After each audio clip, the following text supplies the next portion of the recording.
Εξισώσεις πρώτου βαθμού. Είναι οι εξισώσεις της μορφής α, χ και β ίσον του 0 με α και β πραγματικούς αριθμούς και το χ είναι επίσης πραγματικός αριθμός, ο οποίος μας είναι όμως άγνωστος και στην ουσία ψάχνουμε να τον βρούμε. Έχουμε τρεις δυνατές περιπτώσεις για την εξίσωση αυτή. Η πρώτη περίπτωση είναι αν το α δεν είναι 0, τότε μπορούμε να χωρίσουμε γνωστούς από αγνώστους, δηλαδή να πάμε το β από το άλλο μέλος ως μείον β και στη συνέχεια να διαιρέσουμε με το α που είναι ο συντελεστής του αγνώστου και να καταλήξουμε στην λύση χ ίσον μείον β δι α, η οποία είναι μοναδική λύση αφού δεν έχουμε άλλη τιμή για το χ.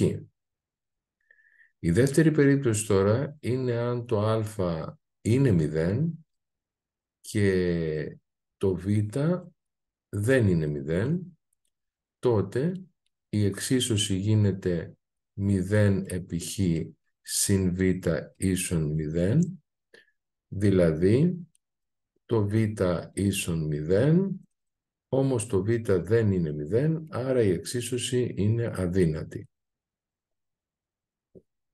Η τρίτη περίπτωση είναι αν το α είναι ίσο με το β, είναι ίσο με 0. Τότε η εξίσωση γίνεται 0 επί χ συν 0 ίσον 0 και είναι φυσικά ταυτότητα αφού ισχύει για κάθε χ, δηλαδή έχει λύσεις όλους τους πραγματικούς αριθμούς.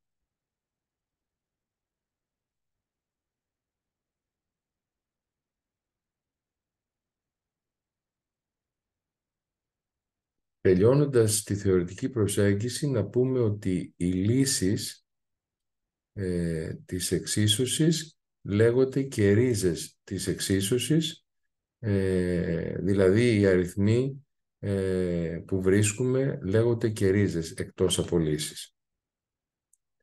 Ας προχωρήσουμε σε μερικά παραδείγματα εξισώσεων πρώτου βαθμού. Ξεκινώντας με το πιο απλό παράδειγμα, 2χ συν 1 ίσο με το 0, εύκολα πάμε το ένα από την άλλη, από το άλλο μέλος και διαιρώντας με το 2, το χ θα βγει να είναι μείον 1 δεύτερο. Να πούμε ότι είναι εφικτό σε όλες τις περιπτώσεις ή σχεδόν σε όλες τις περιπτώσεις να γίνεται επαλήθευση του αριθμού που βρήκαμε. Τι σημαίνει αυτό? Σημαίνει ότι να βάλουμε στη θέση του χ τον αριθμό μείον 1 δεύτερο. Δηλαδή θα γράψω 2 στην προκειμένη περίπτωση επί μείον 1 δεύτερο συν 1 ίσο με το 0, που βέβαια αν κάνω την πράξη κάνει 2 επί μείον 1 δεύτερο κάνει μείον 1 συν 1 ίσο με το 0, που φυσικά βγάζει 0 ίσο 0, που είναι σωστό.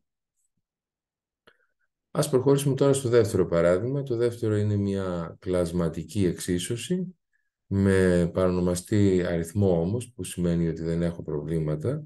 Πολλαπλασιάζονται με το ελάχιστο κοινό πολλαπλάσιο που είναι το 3, θα έχω την καλύτερη μορφή, χωρίς παρονομαστή δηλαδή.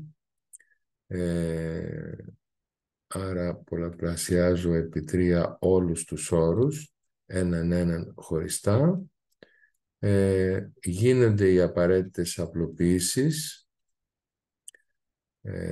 και γράφω ότι μένει 2, 3, 6 χ μείον, να προσέχω εδώ να βάλω παρένθεση, 5 μείον χ ίσον μείον 5 συν 7 χ. Τώρα θα χωρίσω γνωστούς λάθος, θα βγάλω πρώτα την παρένθεση, άρα θα έχω 6χ μείον 5 συν χ ίσον μείον 5 συν 7χ, άρα 6χ και χ μείον 7χ ίσον μείον 5 συν 5 και βγάζω 0χ ίσον 0, που σημαίνει ότι έβγαλα την περίπτωση που και το α και το β είναι 0. Αυτό βέβαια σημαίνει ότι έχω λύσεις όλους τους πραγματικούς αριθμούς.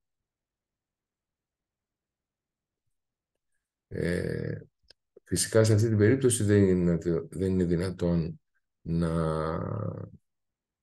επαληθεύσω, έτσι, διότι έχω λύσεις άπειρες σε όλους τους πραγματικούς αριθμούς. Ας προχωρήσουμε στο τρίτο παράδειγμα. Το τρίτο παράδειγμα δεν είναι εξίσωση πρώτου βαθμού, αλλά ανάγεται σε εξίσωση πρώτου βαθμού αν κάνουμε τις σχετικές αλγευρικές πράξεις, αλγευρικούς χειρισμούς. Εύκολα βλέπουμε την ταυτότητα, το χ τετράγωνο μείον 1 που κάνει χ μείον 1 επί χ συν 1. Επίσης, εύκολα μπορούμε να δούμε ότι από τους δύο τελευταίους όρους βγαίνει κοινός παράγοντας το μείον χ τετράγωνο και μένει χ μείον 1. Οπότε, κοιτάζοντας λίγο προσεκτικά, μπορούμε να δούμε ότι μπορούμε να βγάλουμε κοινό παράγοντα το χ επί χ μείον 1 και από τους δύο όρους της εξίσωσης και να μείνει το χ συν 1 από τον πρώτο όρο μείον το χ από το δεύτερο, και αυτό μας οδηγεί στο χ επί χ μείον 1. Ανοίγοντας εδώ την παρένθεση γίνεται χ συν 1 μείον χ, άρα φεύγουν τα χ, και φυσικά το 1 όταν πολλαπλασιάζεται δεν αλλάζει το αποτέλεσμα, άρα μένει το χ επί χ μείον 1 ίσον το 0, δηλαδή το χ ίσον 0 ή το χ μείον 1 ίσον 0, που είναι δύο εξισώσεις πρώτου βαθμού, που φυσικά έχουν λύσει το 0 και το 1, αντίστοιχα οι δύο αυτές. Λοιπόν, το τέταρτο παράδειγμα τώρα είναι ένα παράδειγμα κλασματικής εξίσωσης, που για να βρω το ελάχιστο κοινό πολλαπλάσιο χρειάζεται να κάνω μία παραγοντοποίηση στο δεύτερο κλάσμα, απλή παραγοντοποίηση βγάζοντας το χ κοινό παράγοντα.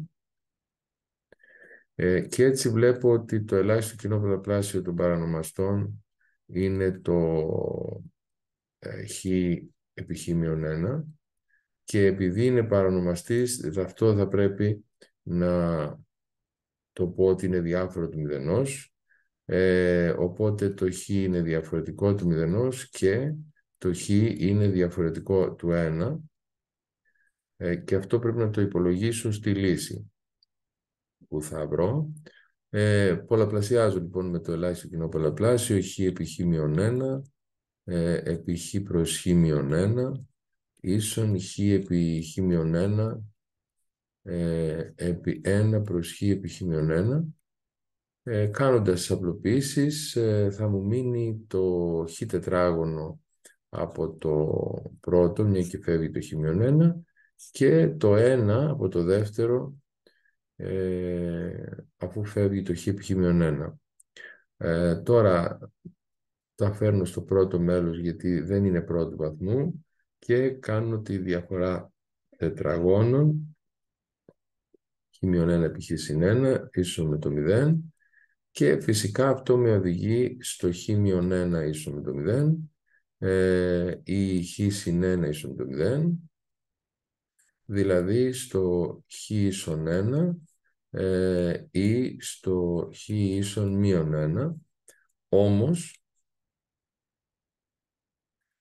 το χ, όπως έχουμε δει από τον περιορισμό, δεν πρέπει να είναι 1, άρα η λύση είναι μόνο η χ ίσον μείον 1.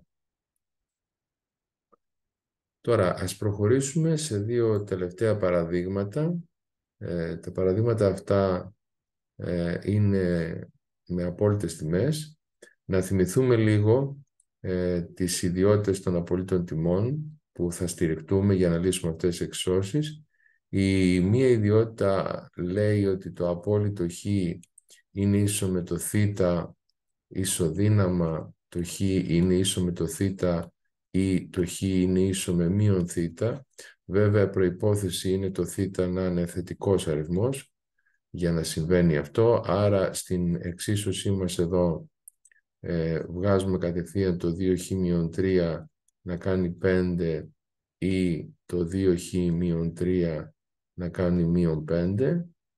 Αυτές είναι δύο πρώτου βαθμού εξισώσεις, οι οποίες οδηγούν στο 2χ ίσον 5 συν 3 ή στο 2χ ίσον -5 συν 3. Η πρώτη βγάζει 2χ ίσον 8, η δεύτερη βγάζει 2χ ίσον -2 και εύκολα βγάζουμε το χ να είναι 4 ή το χ να είναι -1. Τέλος, το έκτο παράδειγμα που έχουμε την ισότητα δύο απόλυτων τιμών, πρέπει να θυμηθούμε την ιδιότητα απόλυτο χ ίσον απόλυτο α ισοδύναμα χ ίσον α ή χ ίσον -α, δηλαδή οι ίσοι και οι αντίθετοι αριθμοί έχουν την ίδια απόλυτη τιμή. Άρα ομοίως θα προκύψει το 2χ-4 να είναι ίσο με το χ-1 ή το 2χ-4 να είναι ίσο με το χ συν 1. Οπότε χωρίζοντας γνωστούς από αγνώστους έχω 2χ χ ίσον 4 1 ή 2χ συν χ ίσον 4 συν 1. Άρα έχω χ ίσον 3 ή 3χ ίσον 5. Άρα χ ίσον 3 ή χ ίσον 5 τρίτα.